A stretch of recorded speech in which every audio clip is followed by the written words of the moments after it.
welcome back to another episode of JP and the Beans Talk. You bet. There's a great energy in the gym. We're in it. You're in it. We're all in it. It's fantastic. It's great. We're supersetting. We're growing. We're gaining. It's incredible. We are growing and gaining. Yep. Creatine is just flying around like candy. Fish oil pills. What else? What are we exchanging here? Biotin. Iotine, all the teens, biotin, creatine, nicotine. We're lifting in the 70s, smoking because it feels good. Isn't that weird? You ever see pictures of professional athletes back in the 50s, 60s, and 70s smoking in locker rooms? You know what's even weirder? At halftime. Do you want to even know what's weirder? Yes. Never in my life have I had a cigarette. Yep. But some days when I'm just stressed, I'm yep. I could really go for a cigarette right now. Does that make sense? I was I don't get it. But that's why I was you get the appeal of that. And I'm interesting. Maybe it's just been wired in my brain from media. It makes sense. Big tobacco's getting you. Oh my gosh. Yeah. It's those damn candy cigarettes. Would we be above a tobacco endorsement? Like if a tobacco company was like, hey, we're going to sponsor your podcast, would we be above that? How much? So I mean, what's the line? They all know they're getting cancer. What else? What else is new? In other words, we can be bought. Consider that. Well, because looking to bribe someone, we're bribable. Well, think about it this way: are we talking cigarettes, or are we talking cigars? Cigars are kind of classy, you know. Sure, cigars have class. I was thinking cigarettes in particular. I personally never understood the appeal. I haven't either. Yeah, it's just bad for you. It'd be even funnier if we're just Camel. It'll kill you, but it's Camel. But they're paying us to show it to you. Yes. That'd actually be kind of fun if you could do transparent endorsements where you weren't actually obligated to act as though you use or enjoy or expect others to enjoy the product. Like if you could just be really blunt about, this is a cigarette. It's terrible for you. I don't recommend it. But they're giving me money to show it to you, so there it is. Oddly enough, that's the way I am about this podcast. Hey, if you want to watch it, cool. If not, cool. I don't care. It'll kill you. It's whatever you do in your free time. Wild times. Well, tobacco products notwithstanding, how about other things that can kill you, like having hope in certain comic book entities to give us some kind of cohesive, tangible... Wait a minute. We got real live news. We got actual news. Hold the phone. And it was in the month of January like it was promised. Wow. Right at the tail end, but it was there. They really stretched it out, but they got there. Jimmy and Pete, JP, or maybe we should call them PJ. Let's call them PJ. PJ, the heads of DC, came out with a portion of what they are choosing to call Chapter 1, Gods and Monsters, which is like an epic, very comic-worthy title for their Phase 1. They're calling it Chapter 1. A lot of broad strokes here, so they've clearly left themselves plenty of room to alter, which, fine, in the future. So let's run through the highlights. This is going to be a very DC-centric podcast, which I'm actually excited for. We're about due. There's a lot of meat on this bone for us to chew. This is the State Fair turkey leg, and we're just gonna have at it. You're not a turkey leg guy. Well, no. First of all, if it's meat, Jordan, it's meat. Okay. We're good. Okay. Secondly, I was just I don't know if I want to compare it to a turkey leg just yet. What would you compare it to, if not a turkey leg? See, I'm trying to think of smaller bird. Well, and some. I was thinking something more mediocre. Mm-hmm. You know, I don't want to build it up to a turkey leg. Okay. You know what I mean? So instead of having a turkey Thanksgiving, you're presented with a small Cornish game hen. Does that ever happen to you? Happened to me once. It was ridiculous. Did you throw the hen back at them? Wanted to. Yeah, you should have. Wanted to. It would have been justified. Out of just sheer politeness, I didn't. I would have. Wanted to. I would have paid your bail. Thank you. Okay, I'll keep that in mind for the future. All right, so you're going with smaller bird. I'm getting my hopes up, only to have my heart broken again. But let's talk about it. So we got DC Chapter 1, Gods and Monsters. James Gunn announcing a portion of the slate. And Not the whole slate. Very James Gunn-esque. Very much so. Our worries were brought to light. Now, could that be good or bad? It could definitely work in their favor. Boy, time will tell, won't it? It did for Guardians of the Galaxy, and Yeah. I would say for the second Suicide Squad, it did work as well. So, Yep. So I continue to just bounce between optimism and pessimism, but enough semantics. Let's dive into it. Okay, we'll start broad, kind of up top, and just hone our focus in. So the highlights. James tells us there will be 2 movies and 2 shows per year. How do you feel about that? I love it because it's digestible. Right. It's digestible because it's Seems like the right amount of content. right. Because if you're thinking about it, 2 movies and 2 shows. A show will probably take up 2 months, so you're probably looking at 2 months movie. Right. 2 months. Nah, that's not how that works. But But there's enough space there to digest it. right, Absolutely. right. Yep. So Spacing's solid. right. So I think that's just about right for the start. Sure. I think maximum you do 3 shows, 3 movies. I don't think you proceed anything. I think the sweet spot would be 3 movies, 2 shows. Okay. I think that would be the Just one more film. sweet spot. Fair enough. But I think this is great. This is a great start. Take your time. I think that's the best thing that can come out of this. You are taking your time, and you are making a point to take your time. Yeah. No need to rush. All right, we'll keep moving here. So 2 movies and 2 shows per year. Beginning, officially, the DCU officially begins on July 11th in the year 2025. So just a touch more than 2 years from now. We'll get there. We hope so. With Superman Legacy. So, new Superman actor, new Superman character, new Superman storyline. That's your official start to the DCU. July 11th, 2025. A couple other items of note. There will be, I don't know how to even phrase this, allowance for Elseworlds content, which most relevantly means that Matt Reeves' The Batman, which came out, not that long ago, and was fantastic. March, as it turns out, of 2022. Almost a year. Will continue to both exist and proceed with its production efforts to the sequel, which we'll dive into that a little bit more, but that will be specifically categorized as an Elseworlds product. So it's not going to be tied into the DCU. October 3rd, 2025. Thank you. Okay. And a couple other items of note. There is an intention, spoken by Mr. Gunn, to harmonize the live action and animated products with the same actors and actresses providing the voice work that are playing these characters in the live action productions, whether that be movies or shows. So if they can pull that off, that would be some admirable and very much enjoyable cohesiveness. Because one thing this made me think of was with What If, while that wasn't a show I've chosen to rewatch, it was top notch when they had, and it was sometimes, not all the time, but when they had the same actors providing the voices for the characters that we have come to expect in the live action shows and movies. That was great. So good thing to pursue there. So those are your broad strokes, big topics. I'm in agreement with you. 2 movies and 2 shows feels like a great place at bare minimum to start. And I also don't want to see them crank up the throttle to what we've seen in the past year on the Marvel side. Right. It's just flat out Too many. much. It's too much.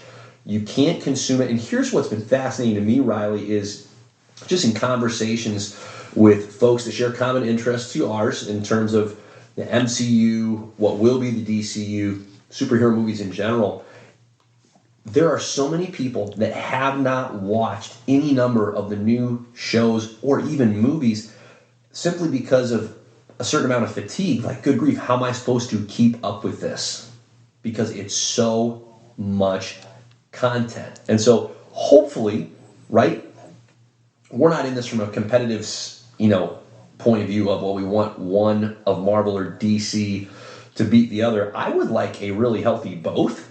That would be great. A both and would be fantastic. So hopefully Marvel throttles back. DCU is now throttling up. Hopefully they both are just competitive in a way that's a win for us, where they're outdoing themselves with the quality of that content, not so much the quantity. Yes, fight to the death for me. Yeah. And Gladiator style. I think if you want to pull the scope back even further, I think some of that is taking place holistically, like across the landscape of entertainment, because you have all these streaming services that are putting out loads of original content, flooding the market just to try and like gain a corner, gain a slice. Like if you're looking at it like a pie chart, they're just trying to get a bigger piece of the pie just by pumping so much more content out.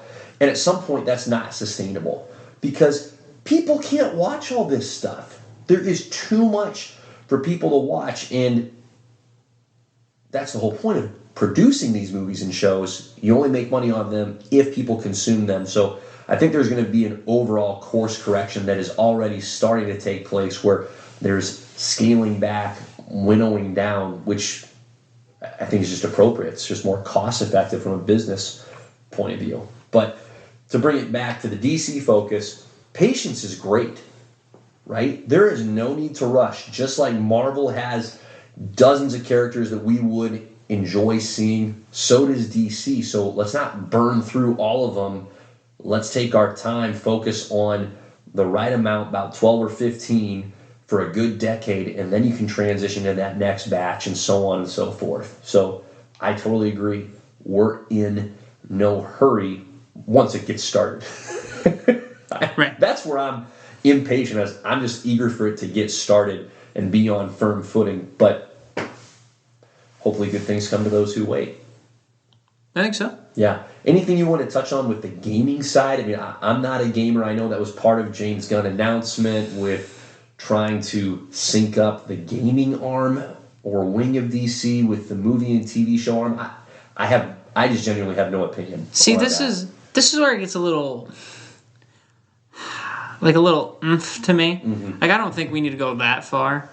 Like, seems overly ambitious, doesn't it? Right, and like I think you're limiting the gamers or the video game companies into what they can actually do. Yep. Like they're releasing a Suicide Squad game with and the whole premise of the game. Wow, I'm off. Anyways, you're fine.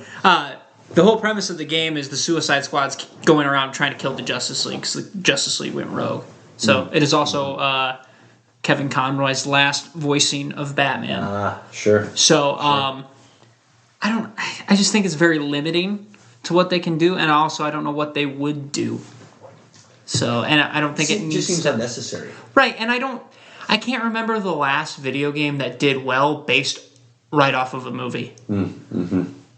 You know what I mean? Yeah. Like there's some movies that have done well based off video games, but not the other way around. Not the other way around. No, you're absolutely For right. the most part. There's probably a few that I'm not thinking. No, but that's a great point. The vast majority, that's your pattern. And I think part of what's so enjoyable, I would imagine, again, not a big gamer, but don't you want to have the freedom to explore other characters, other storylines? Like you don't want, I don't think at least, to experience what you've already experienced. Well, either that, or I don't want to have to go play a video game to know what happened to that specific character. Mm-hmm. That's great that the video game's cool and all, but I don't want to have to go play it just to be like, oh, so this person dies in the video game, was shown in the show, and now... Yeah, to get that resolution. I don't want that. Yeah, too much of a commitment. Right, and I think animated could be done. See, it's just... Yeah. I don't know, it's such a different medium. Yep, no question. Okay, we won't spend any more time on the video game side, so let's hone the focus in to Chapter 1, Gods and Monsters. I love the name. I think that's a great title for it, and I like that there is a title. I like that it's more than just a Phase 1 or a Chapter 1. I enjoy that. It feels very on-brand for comics. I do like it as well. That's great. It's badass. It is. Let's hit the films that are coming out. We'll run through the roster quickly, and then we'll come back and give our thoughts and take them apart piece by piece. All right, the movies. As mentioned, Superman Legacy, July 11th, 2025. From here on out, we don't have release dates for anything, which is fine. Any release date that we would be given right now would be subject to a lot of changes anyhow. After Superman Legacy, you have The Authority, then The Brave and the Bold, then Supergirl, Woman of Tomorrow, then Swamp Thing. Those are your 5 films, again, that have so far been announced for Chapter 1. Your shows: Creature Commandos, animated feature, okay. Waller, Booster Gold, Lanterns, and Paradise Lost. 10 pieces of content, James Gunn throwing the big old bone out to us fans. Let's take it from the top, Riles. Superman Legacy. What do you feel good about with Superman Legacy? I mean, I think everybody should be excited to see Superman back on the screen. I think it's nice. I think the best thing about this whole release is the Trinity is all in this first chapter, which I think is very important. I'm curious to see how young they're going to go with Superman, and how old their Batman is going to be. Because if I were them, I would be keeping their Superman and their Batman around the same age. Yep. So I'll be curious to see what they do with that. Oh man! Other than that, I was kind of just liking speculating like what they were gonna do with it, and like who, like for instance, who would you bring in as a villain for this movie?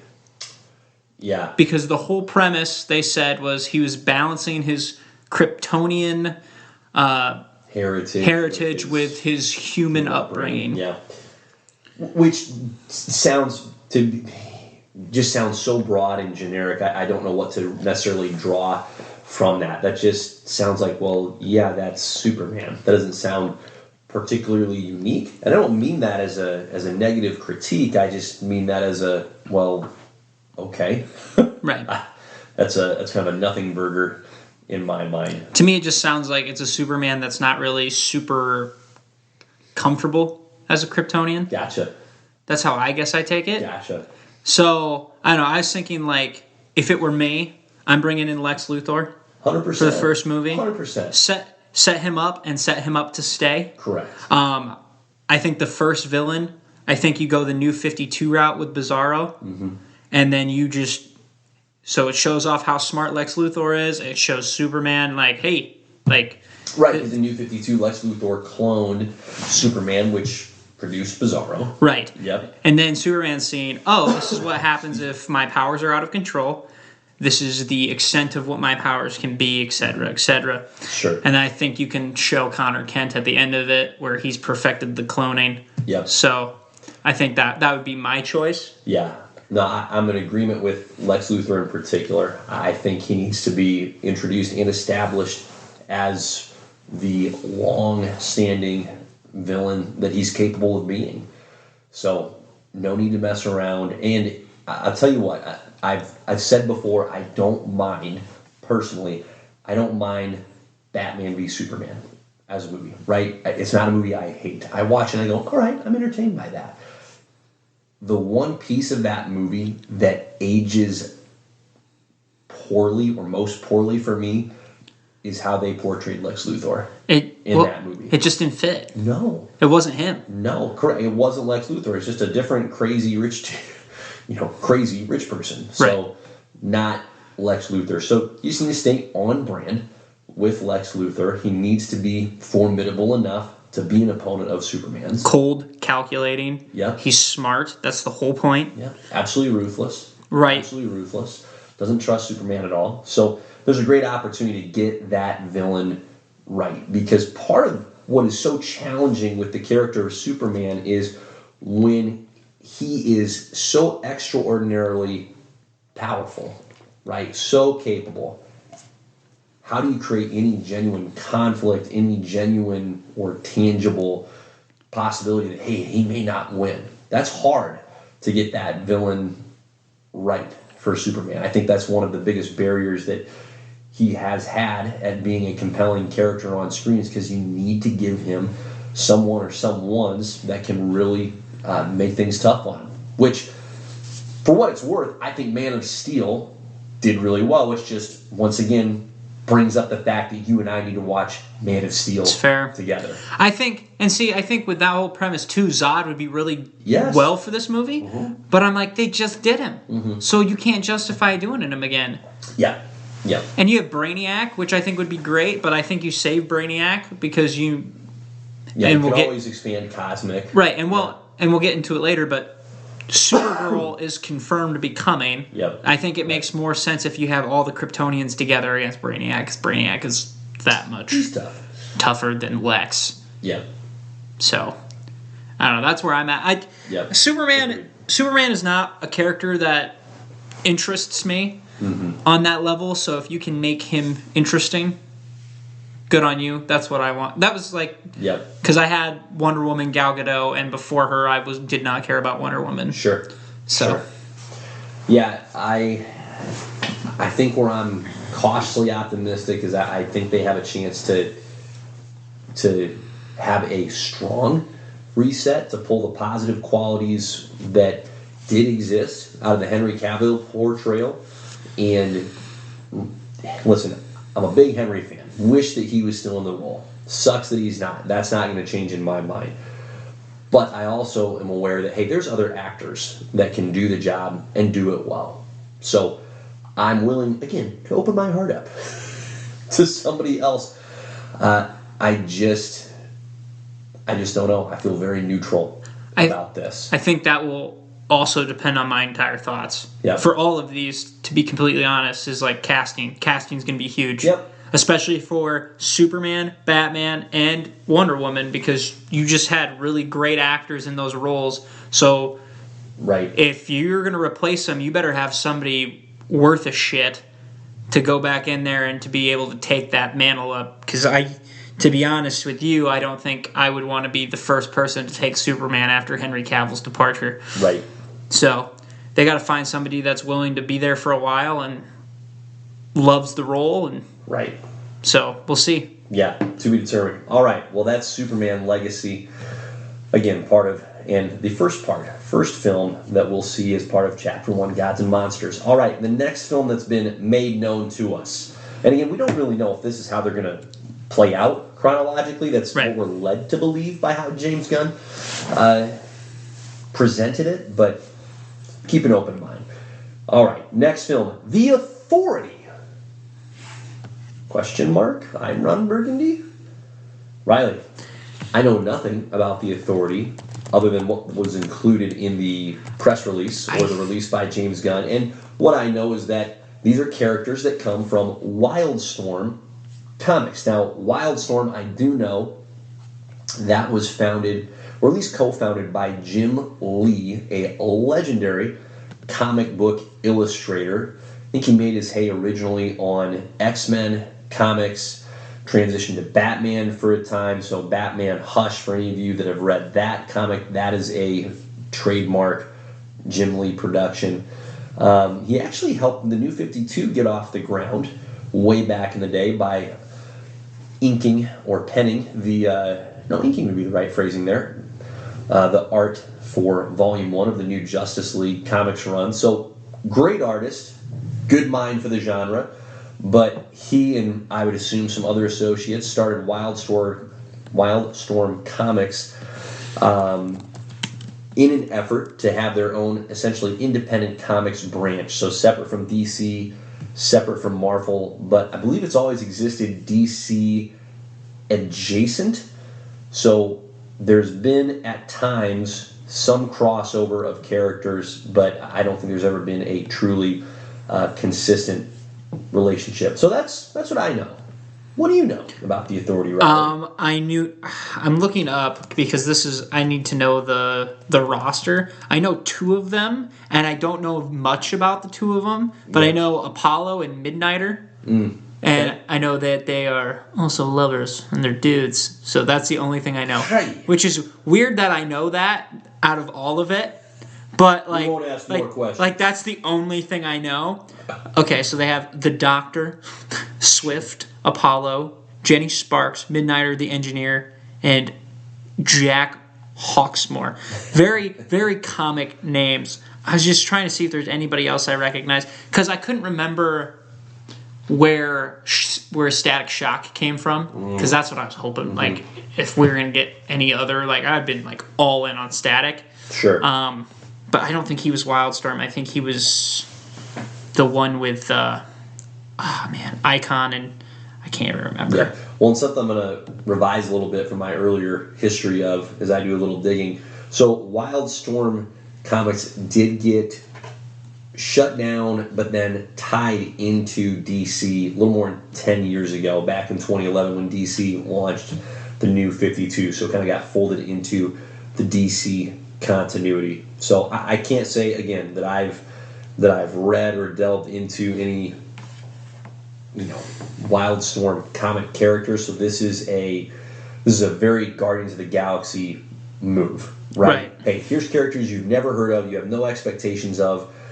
fresh off of Superman, where everybody has an idea in their mind of who and what Superman is. So this just feels very James Gunn, does it not? Hey, let's pick some obscure characters and have some freedom to do some wild things. It's worked for him before. Yeah, I think some of these it just gives him more creative freedom to do what he wants. Yep. I think that's why he chooses some of these, because he gets the opportunity to reinvent a little bit. No doubt. Yep. So, and I think he said that and Creature Commandos were like really close to his heart. So. Yeah, the weirder and more obscure that it is, the more passionate he seems to be about it. Which. Right. Hey, okay. If you can pull it off, that's what matters. Correct. So that's all I know. I don't know much other than that. Yep. Yep. Yeah. Well, we won't rest on that for too terribly long. All right. Next up, the brave and the bold. So our understanding is this premise will involve the introduction of the Bat family and the first live-action portrayal of one Damian Wayne, son of Bruce Wayne, and particularly focus on that dynamic. I'm all in. Sounds great. Bat family, Damian Wayne as Robin. Let's go. Let's do it. You know what the weirdest thing is to me with Batman? What do you got? They either are like, no, he can't have a Robin, or they skip all the way to the current Robin. So, like, I'm a little salty. I am a little salty in the fact that I'm like, I would have loved a Dick Grayson Robin for at least one movie. One movie. That's all I'm asking. And then he can be Nightwing for the rest of the time. Maybe the Batman 2. Your Elseworlds. Oh, my gosh. Maybe. But it's like, just give me one. Yeah. But this is going to be probably their most important movie on this entire list, because the Bat family is so integral and important to DC. Yeah. I'm sure Nightwing will be in this movie. I'm sure Tim Drake will be in this movie. I'll be very curious to see what they do with Jason Todd. If he's going to start off dead, if he's going to start off as like a rogue vigilante that they don't know was a lot. I don't know where they're going to go with that. Yeah. Damian is probably the most interesting dynamic-wise for Bruce. Right. But I just think it's weird that we're going to have all these Robins gone through, and then you're starting off with Damian. Yeah. This is the challenge of the Batman character, and there's probably not any better time to segue into how about the big Matt Reeves elephant in the room? There's just an inherent awkwardness here with the fact that, so you're going to try and pull off the same character, not just the same character, but one of your core characters, with two separate portrayals, two separate actors, two separate storylines. Didn't they say like when he first got the job that there wouldn't be two Batmen running around at the same time? Did he not say that? Yes. And we're going to have two Batman running around at the same time. And part of the announcement was, hey, all these characters are going to be unified. There's not going to be two of the same characters.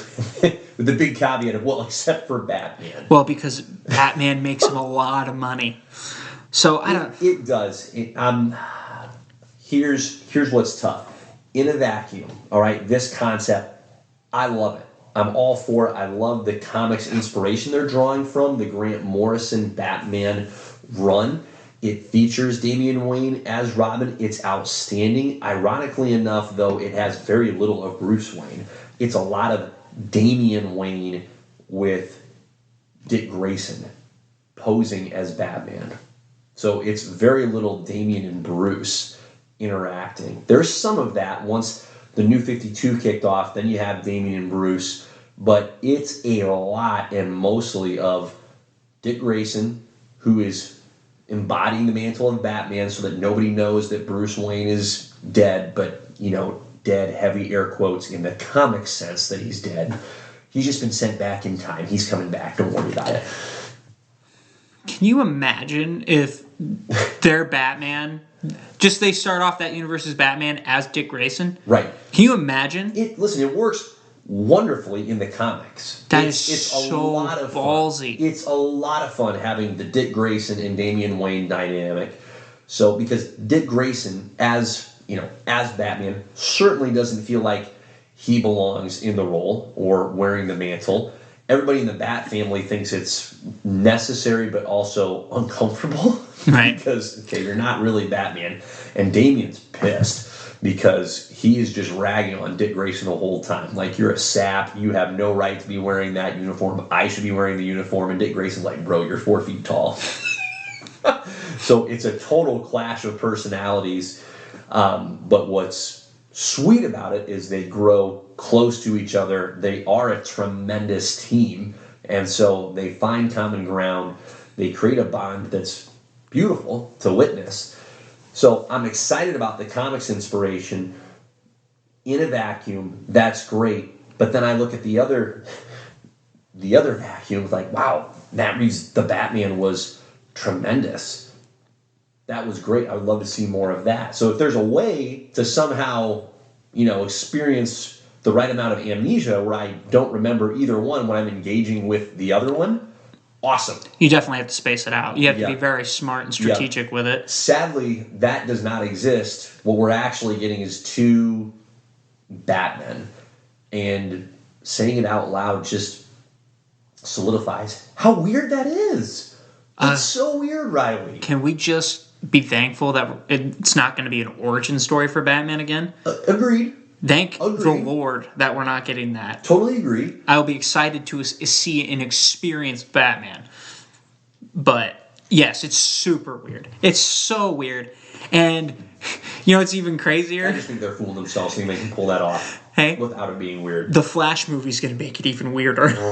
Because they're going to have Ben Affleck and Michael Keaton's Batman. So we're going to have 4 different Batman in a 4-year span. Yeah. That's wild. It's just so damn odd. I don't know. So I am excited about it in its own sphere. But again, there's that Matt Reeves piece, and I don't have anything against that. I want that to continue. That was a terrific and is a terrific take on Batman and Gotham City and the expanded world. So I don't want that to be cut from the vine. But it's just awkward. Just super awkward. I think it's so weird that they're going to make Damian the first Robin. Yep. You know what? Even if you didn't want it to be Dick Grayson, why would you not do Tim Drake first? Sure. If you're... Like you said, you don't have to be in a hurry. Take your time. Right, because now... You're rushing to Damian Wayne. Here's probably why. Here's the justification for it, okay? In the comics, it actually makes no sense. Right? Bruce Wayne is ageless. Like, he's always in his mid-30s. True. And yet he's had 3 young men serve as Robin, grow up out of their teens into their 20s, and then he's had a child that is now, what's Damian, 12 years old? I don't even know. At most. Well, that's the thing, too. And yet Bruce Wayne is still 35. We've never seen... 38 at most. We've never seen an older Damian Wayne. Damian has been the Bart Simpson of DC Comics. he hasn't gotten past the age of 10. 100%. So I don't know what to do. I don't know what to think.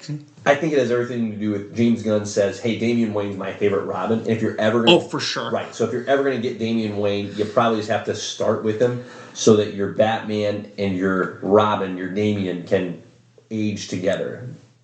It's And, well, okay. And also, to that point, too, it's like, I think he already knows that Nightwing by himself is already established. He is awesome. And Red Hood by himself is already established. Yeah. So why would I have them as Robins first when we can just make money off of their name as well? Yeah.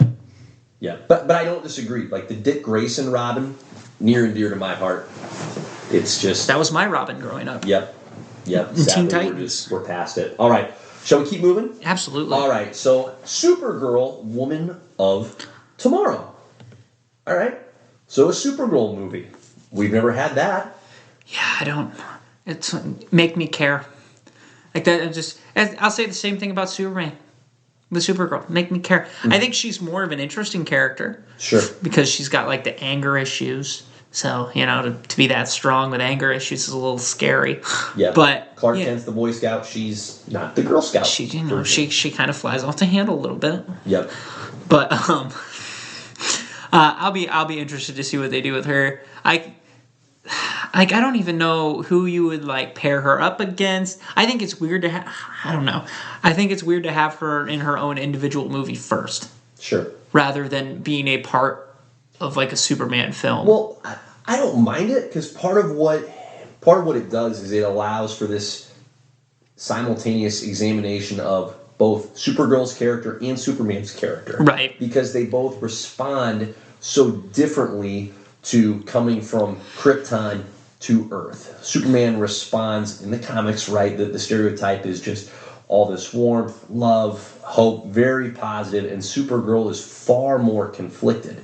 So I think you've got a chance to draw some really positive things out of what is so often a vanilla character with Superman through Supergirl and vice versa. You got a chance to ground her and pull some good qualities or more noble, let's say, qualities out of her with Superman. So my expectation is that whether it's in that Supergirl movie or in films to come, that there's going to be a lot of partnership between those two characters because I think they've got a chance to form a nice, a really, really worthwhile duo. But as far as her first movie goes, not a lot of details revealed at this point, of course. So I'm open to it. I'm curious. I'm open. Yeah. I mean, I'll be open-minded. Like I said, it's just one of those things. I think I have to see more. Correct. Because, again, I wasn't hyped up for a Wonder Woman movie or an Aquaman movie, and here we are. So. Yep. Yeah. All good things. All right. Swamp Thing is your fifth film. Your thoughts, Riley? Why? Like, what did I call it? Because chapter 1 is called Gods and Monsters, and we needed the monster. That's true. Can you imagine if that was his reasoning up there? We're going to title it Gods and Monsters. This is epic. We got Wonder Woman. Superman's technically kind of like a god. This will be perfect. James, we need a monster. Swamp Thing. And then Creature Commandos. Monsters. So why isn't Solomon Grundy in here, right? He might be in The Brave and the Bold. Huh. But, like, to have a haunted pile of weeds, have his third appearance. This is like his second or third attempt at a movie. Second attempt at a movie, I think, and okay. He just they had a relatively TV show. Recently had a show, right? So, right.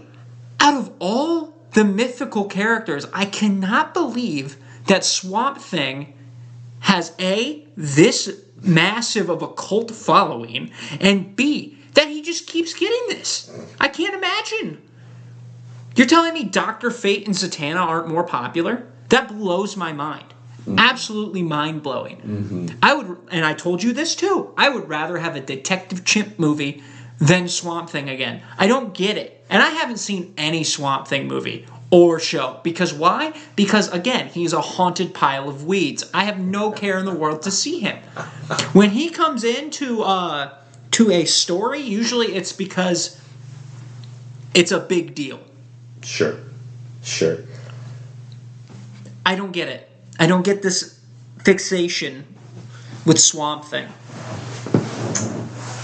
So that's where I'm at. Yeah, it's one of those very much, listen, this just is not marketed for me, right? Like, if it's not horror adjacent, it's just straight up horror, right? And that's just not my personal cup of tea. When I found out that the guy that had written such a phenomenal New 52 run on Batman, Scott Snyder, okay, had made his bones on Swamp Thing prior to Batman, I thought, man, I gotta check this out. And I gave it a look, and it's just dark. It was probably really well written. I know it was really well regarded, but just not what I'm interested in seeing, right? And I struggle to even connect with this character on a hypothetical level of, hey, here's why this character is interesting. I don't get it. So this is, out of everything that's been announced, one that frankly I'm probably least interested in, just because I know, hey, this isn't for me, and that's okay. That's all right, right? I think part of what James Gunn and Peter Safran are trying to accomplish, and good, bad, who knows, but I think they're trying to do something significantly different than Marvel, where you have a pretty well known, hey, here's what a Marvel movie feels like and looks like. I think what they're trying to do with DC, and this is perhaps the most extreme example on the film side, is provide a wider variety of genres where you don't necessarily go into a DC movie going, hey, this is going to look and feel like a previous DC movie that I've seen. It's going to entirely depend on that character. So in that sense, again, theoretically, I'm open to it. And I also, in a very real way, don't want to see it. For me, I need another character to draw me into that. Yep. I need a Dr. Fate. Yep. I need a Zatanna. I need a Constantine. Sure. That would be my pick. You throw Constantine in there, I'm in. Mm-hmm. That's an interesting character. So that's where I'm at with it. Fair enough. All right. Those are the films. Let's move on to the shows. As Riley has teased, Creature Commandos, animated and written in particular by none other than James Gunn himself. Riley, what on earth do we know about freaking Creature Commandos? Here is what I know. Okay? Rick Flagg's dad is a part of it. Sure. Frankenstein and his lady, a part of it. Wow. We have a... Wait a minute, could Rick Flag come back? Right? DCU's getting reset. What if he was Frankenstein? Ooh. His dad brought him back to life? Sure. Better, He's Frankenstein. Better. Yep, better. There is a Batman villain in here, Dr. Phosphorus. There's a fish lady that I've never met in my life. There's a robotic G.I. Joe called G.I. Robot, which is hilarious. And then, for some reason, the man, the myth, the legend, the best character from the Suicide Squad makes his return in Weasel. Weasel's coming back. Friggin' which is mind-blowing. Listen, you knew James Gunn was going to get his brother in here somewhere, because he always does, and that's where. Weasel. His brother was also Calendar Man, though. So it's like... Options. You know what I mean? Options. Yeah, options. Oh, it's so funny. And then it sounds like a cartoon Suicide Squad. Yeah, and it's going to be animated. So I don't know what they're going to be doing. I don't know what they're going to be fighting. I don't know what Rick Flagg's dad has any business doing here. But yeah, sweet Moses. All right, that's enough said about that. We're just gonna. You got more? More? I will say this. Hit me with it. If anybody is going to play Rick Flagg's dad, I want it to be Arnold Schwarzenegger. And that's where I will end that. Okay. Great place to end. All right, how about Waller? I don't get this. Why? Yeah. Again, why? I don't get this. I did think of a premise that may work for this show. Okay. But, again, why? So, my premise in my head. Make it right. In my premise. Make it right. Let's say you do... How many episodes was Peacemaker? Like 8? 6, 8, 10? I don't know, but let's say 8. I'm going to look it up. So, my thought process on it would be... Like, each episode is a different mission.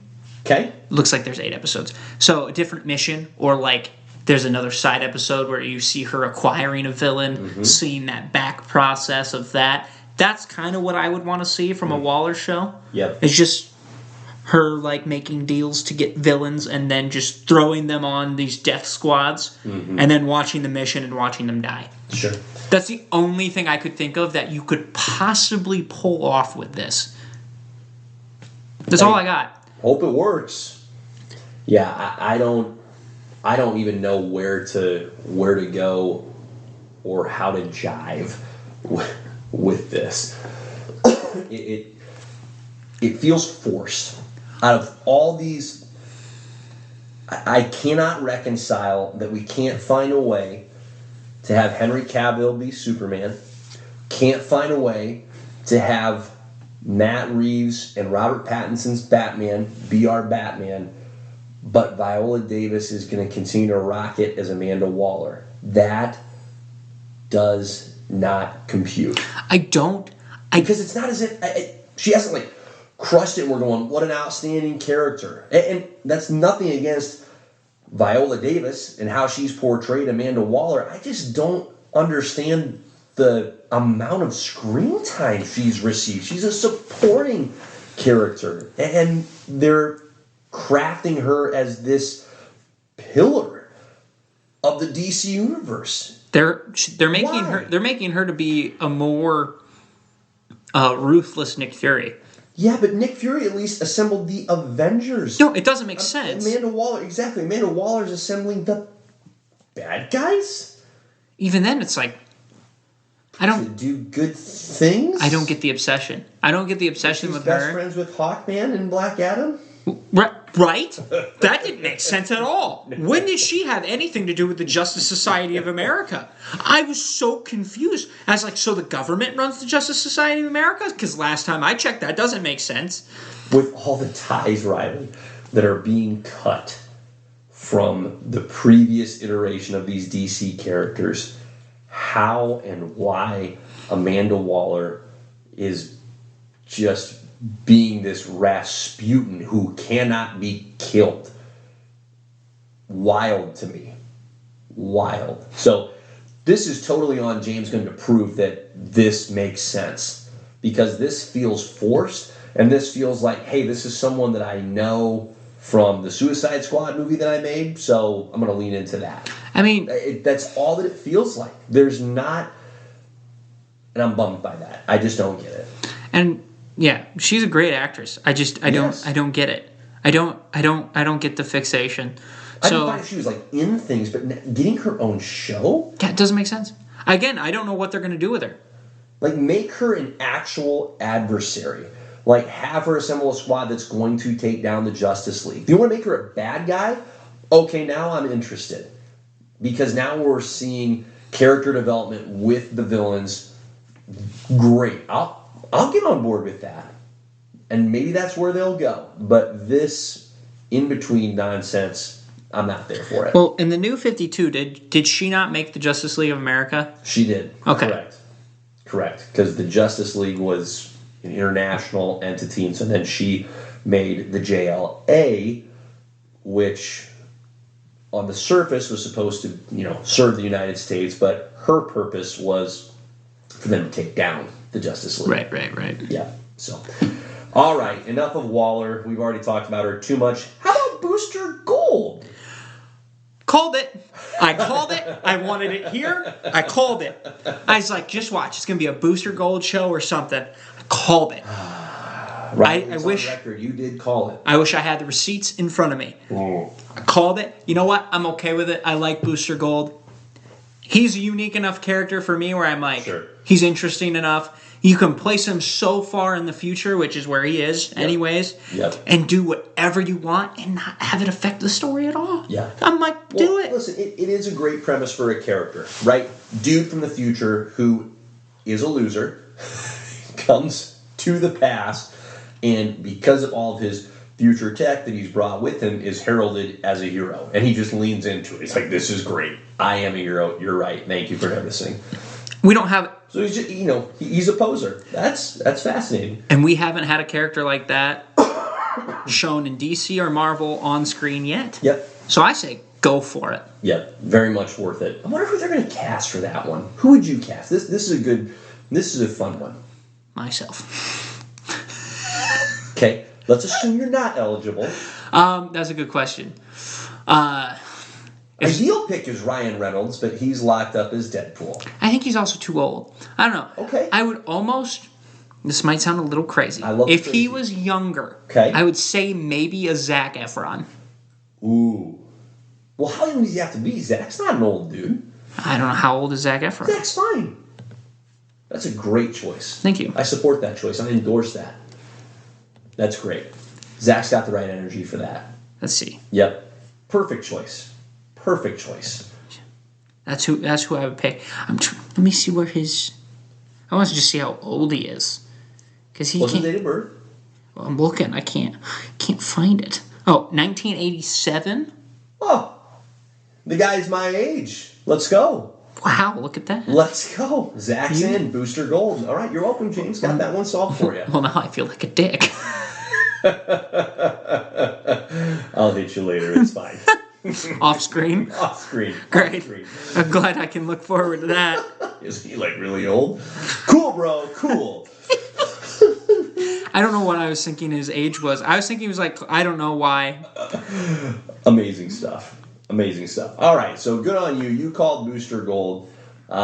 Intriguing. Again, details extraordinarily light, but hey, we'll see what they get for us. The TV show seems like the right place for our boy Booster. I agree. Yeah. I agree. Speaking of the right place for a TV show, Lanterns. Oh boy. Probably the best announcement out of all of the things that were announced. In my opinion, I'm more excited about this than Batman and the Brave and the Bold. It's close.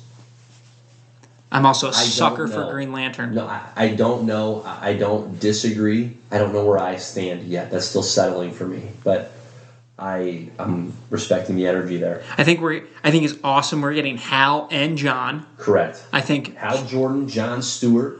Arguably the two best Green Lanterns. No doubt. So I think it's great you're throwing them in a show together. I think it would be really cool if Hal Jordan was kind of like Batman in the sense he's already had a couple of years as Green Lantern and he's kind of training and showing John Stewart the ropes. Yep.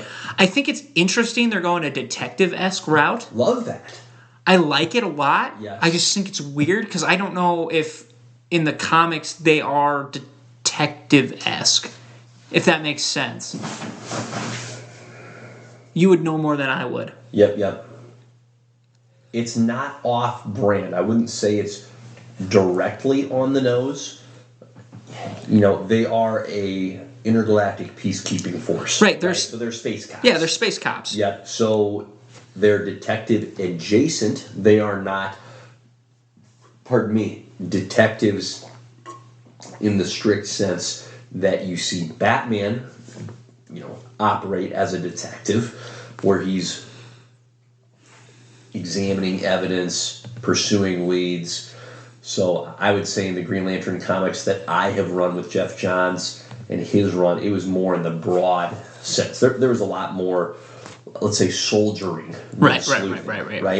So I don't mind them leaning into that element, however. I think that is great.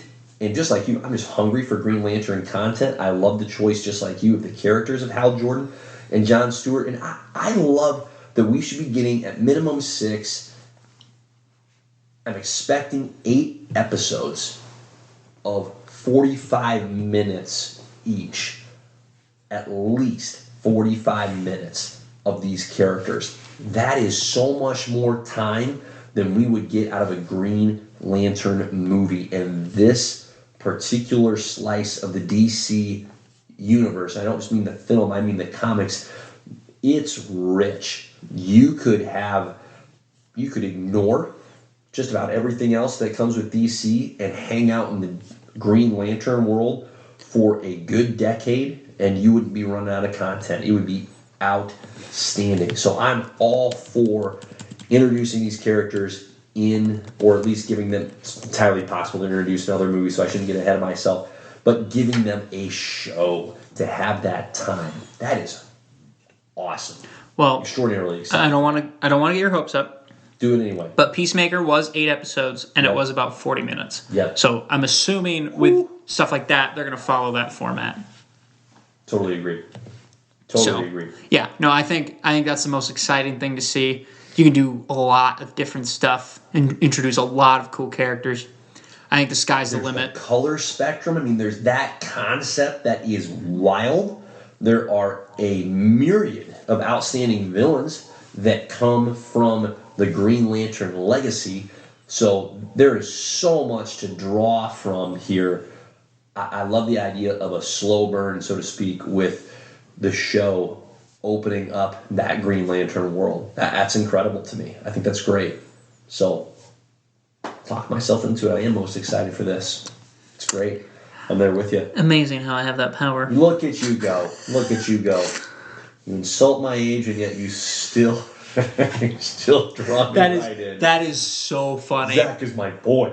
That is so funny. Oh, anything else you want to say on the Lanterns front? Anybody? I like this question. Anybody you'd want to see cast as John Stewart? There is one for John, Okay. and I'm trying to remember this actor because it was in. Oh man, I gotta do a deep search here. This feels like a very lazy pick. I'm gonna throw it out there anyway because it is lazy, but I do mean it. I would love to see Michael B. Jordan as John Stewart. I would be okay with that. Mm-hmm. I was thinking John David Washington. Yep. And I think I see him a lot for fan casts. Yep. I haven't seen him in a lot, but I would be totally cool with that. And then there was I think that's my top pick. And then there was also this is going to be a really Let's go with Denzel Washington. Let's go with his old man, Denzel. Dude, Denzel in his prime would have been perfect.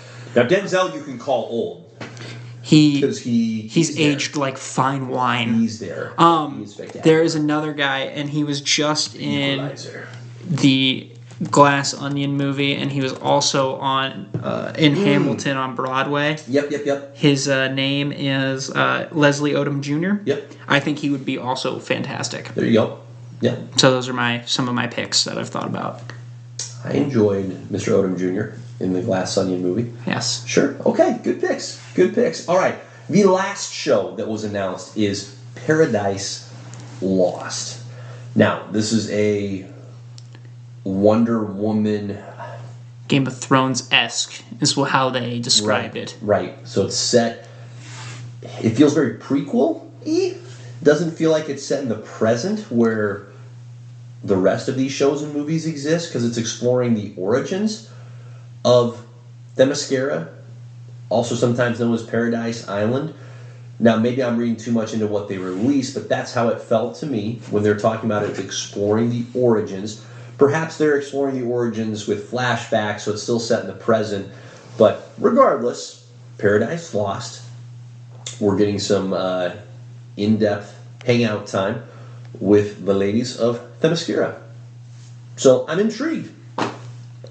There's a lot of potential to delve into that, again, that God's side of this chapter, because depending on which version of Wonder Woman, whether it's pre-New 52, New 52, or post-New 52, it is intertwined with your classic, Greek pantheon gods, Zeus, Ares, Athena, etc. So there's intrigue there. There's that magical element. I just don't know enough about the show to say, hey, I'm really hyped for this. And in particular, I don't know what it means for the character of Wonder Woman, because I've enjoyed that character. I've enjoyed Gal Gadot's portrayal. This doesn't really give us a whole lot of info on what's happening there. No, and it doesn't even say she's going to be in it, which I think would be super odd if they do a show on Themyscira and don't have Wonder Woman involved at all. Well, listen, at least we get Amanda Waller in her own show. God, that irritated me. Yeah. The fact that we're having a discussion irritated me. Yeah. Yeah, I don't know. You can't have this show without Wonder Woman, can you? No. And not in my opinion. I don't know. It's so vague. It is. It's so vague. It is. There's got to be a couple characters, because I'm like, I'm going through all the Wonder Woman characters. There have been a couple other people. You have Wonder Girl, the two Wonder Girls that there have been, Donna Troy and Cassie and Kathy. her last name. And then you have Artemis, Sure. and she's a cool character. Yep. I don't know. Here's what's bizarre to me. The solo Wonder Woman movies, of which there have been two, they've both been excellent. The first one was a classic. The second one is a good sequel. It's not at the same level as the original, but it is a good, solid sequel. They were both set in the past. Right. In the 19 teens, and then 1984. This is a layup for, hey, how do we fit this character into the present? You just put her in. That's it. All you gotta do is put her in. Right. Well, but what about the people that saw Justice League and Batman v Superman? Seriously, none of them, the dozens of us that have seen both, none of us are going to fault or demand, hey, this has to make sense with those movies. No, it doesn't. No. We're ready to move on. Yep. Just put her in the dang DCU. She's a phenomenal character. I've enjoyed the casting of Gal Gadot. I think she has portrayed and grown into the character quite well, particularly in those two solo movies. She seems to love playing the character, so what are we doing here? I don't know. I don't get it.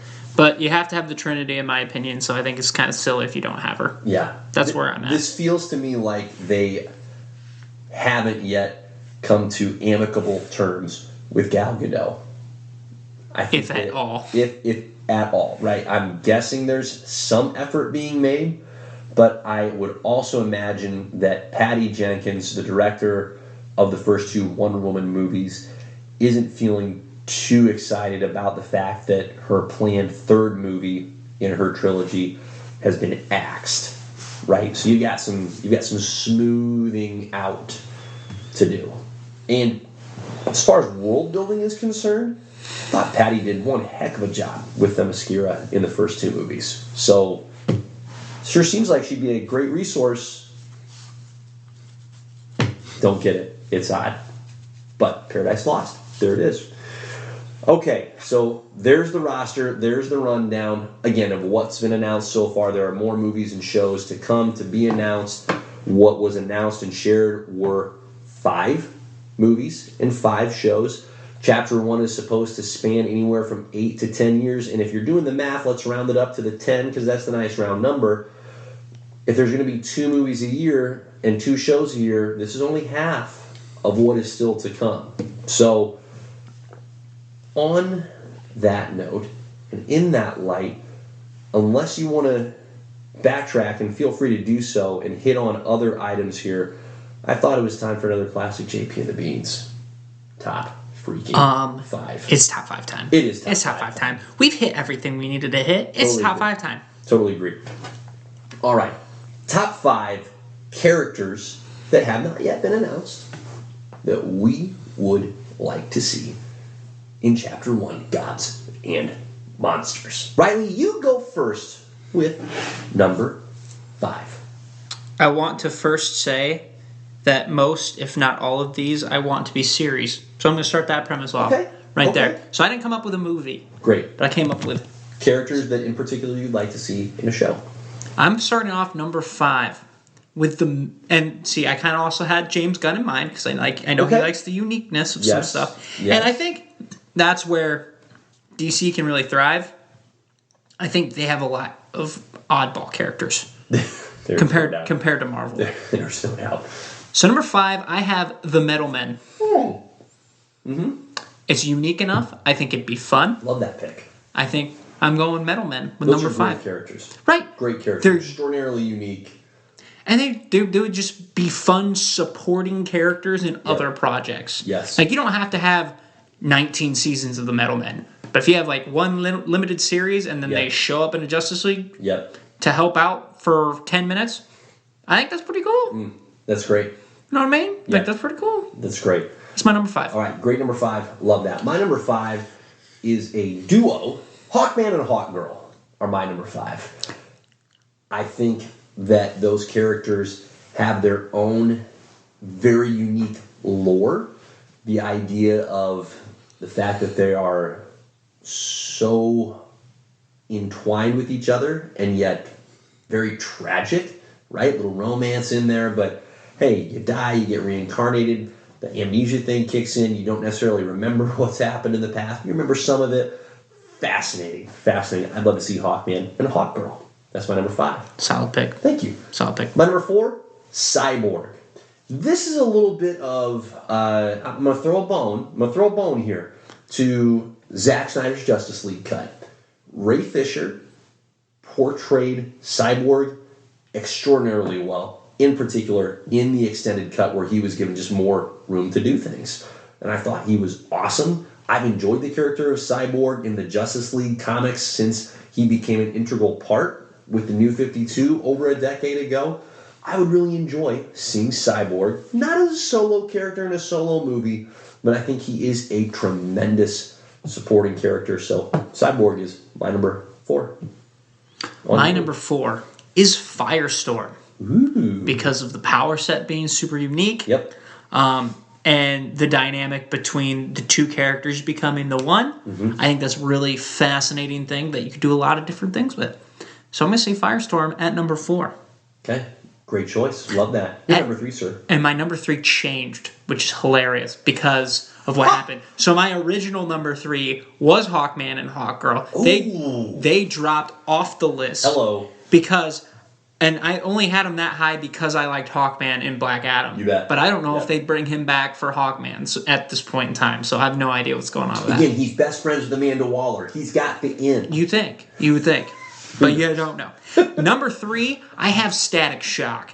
And we mentioned this before, and I love Static. I grew up with Static. He's a unique, cool character. He's also like a fanboy of the other heroes. Because like I remember him teaming up with Batman, and he was like, I'm teaming up with Batman. This is awesome. So I'm going Static Shock at number 3. Great pick. I love Static. Love that. My number 3 is Sinestro. I want to see outstanding villains. We talked about Lex Luthor earlier, so he could have existed here in this place. I feel safe that we're going to get Lex Luthor, so what I'm not as certain about, hopeful, optimistic, but I would love to see Sinestro and give me Sinestro, creating the Yellow Lantern Corps. Sinestro, wreaking havoc, unleashing fear, because it's just the right thing to do. Fear controls people in the universe, and the universe needs to be controlled. Hence, fear. Hence, Sinestro and his Yellow Lantern Corps. Give me some Sinestro. That's my number 3. My number 2 is Plastic Man. If there is a DC character that is James Gunn, it's Plastic Man.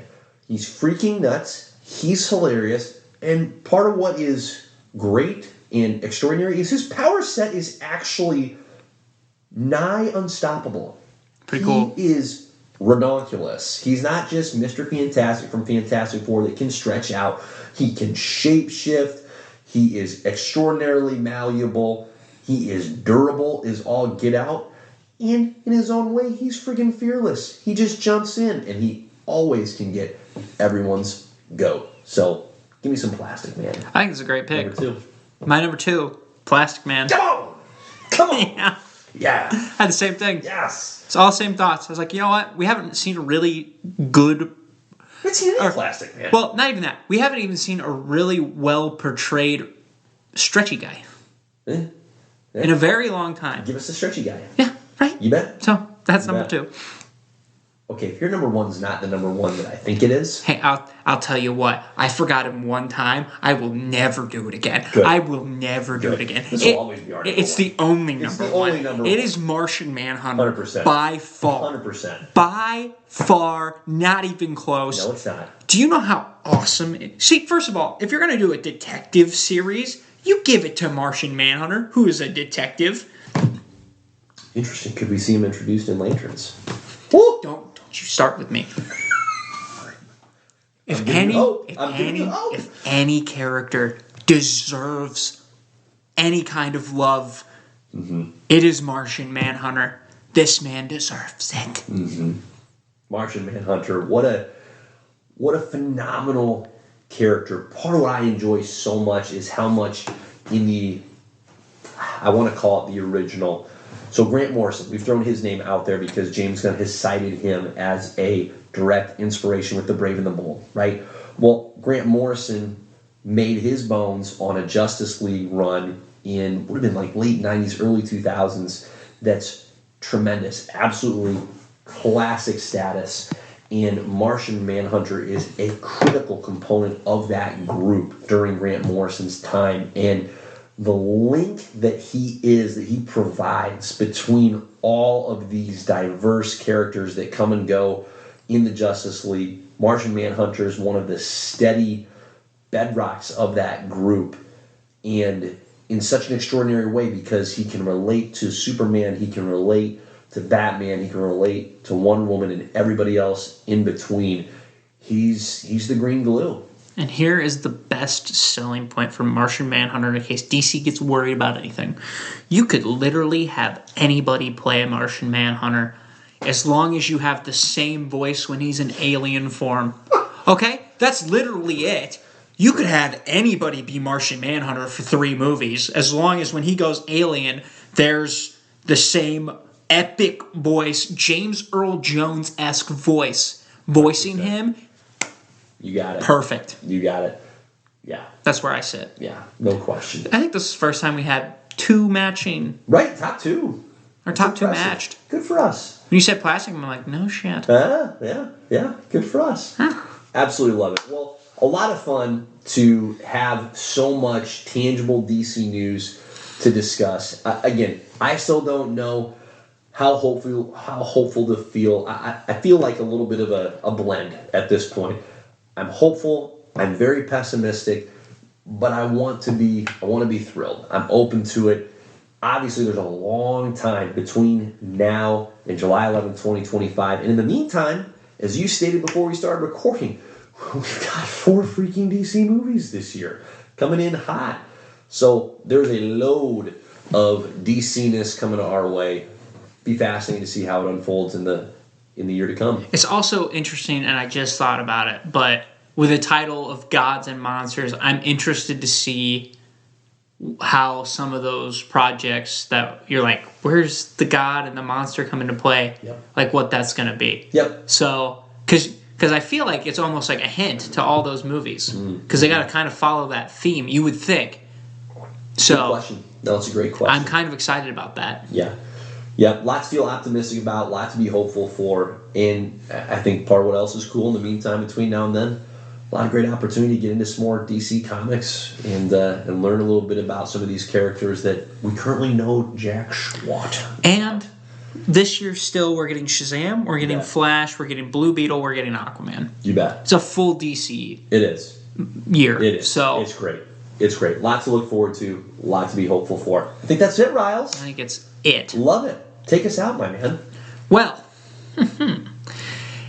you know what to do. You do. Hit the like button, hit the subscribe button, follow us, JP Beanstalk, on YouTube, on your listening podcast places. You've been cranking out some outstanding shorts on YouTube. Thank you. I've been trying really hard. I'm glad. They're glorious. I'm glad you like them. You bet. Gotta get those up. Yes. And then also, Cloudy with a Chance of Beans is being put on hiatus. So, if you want to go check that out, it's going to be Magic Beans Productions from now on. So it will be comedic entertainment focused.